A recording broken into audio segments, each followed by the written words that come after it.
Okay, our topic for today is the newspaper columns. For example, we have an article here at ko-convert natin siya sa columns. Under the page layout menu, select columns. Okay, so we have the different choices. Click natin yung 2 para magkaroon ng 2 columns or 3 para yung 3 columns or we can use the left. Ito naman pag gagawa kayo ng mga letterhead stationery sa office. Okay. Pag gusto natin siya ibalik sa original layout niya or format, click 1. Okay. Next, for example, pag nag-click tayo dito sa may title, click natin ay 2, yung title niya pumupunta sa first column. What if gusto natin yung title ay nasa gitna?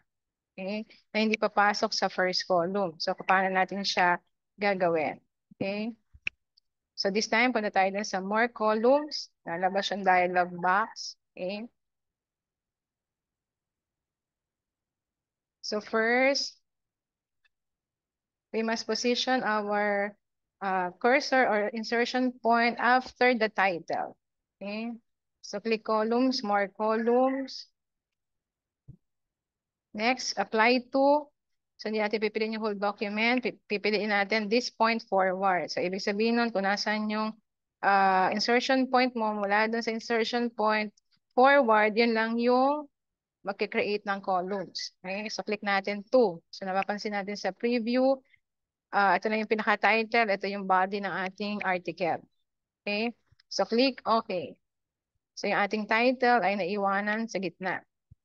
Okay? So, meron na tayong 2 columns. Okay?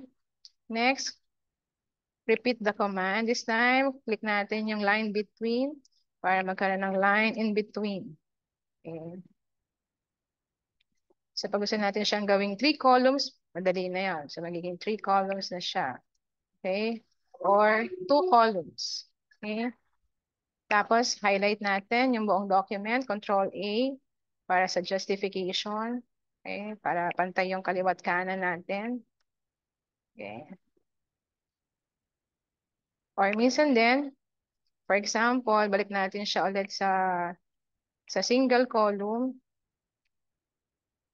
Okay? Minsan din, gusto natin yung bandang gitna lang yung naka-table or naka-column. So, highlight natin yung area kung ano yung gusto nating i-convert sa column. So, click, page layout, more columns, more columns. So, pipiliin natin dito selected text. Kung ilang column ang gusto mo. For example, 3. So, click OK. So, yung nasa gitna lang ang na-convert sa columns. So, yung nasa itaas ay hindi gumalaw at saka yung nasa baba. So, kung ano yung sinelect mo, yun lang yung magiging converted sa columns. Okay? So, para ibalik siya ulit, click natin yung 1. So, balik natin siya ulit sa original position niya. So, yung ating insertion points after the title. So, columns, more columns. For example, 3, pipiliin natin this section forward. Okay? Or this point forward. Okay? So, click OK. So, ito yung ating columns. Newspaper columns.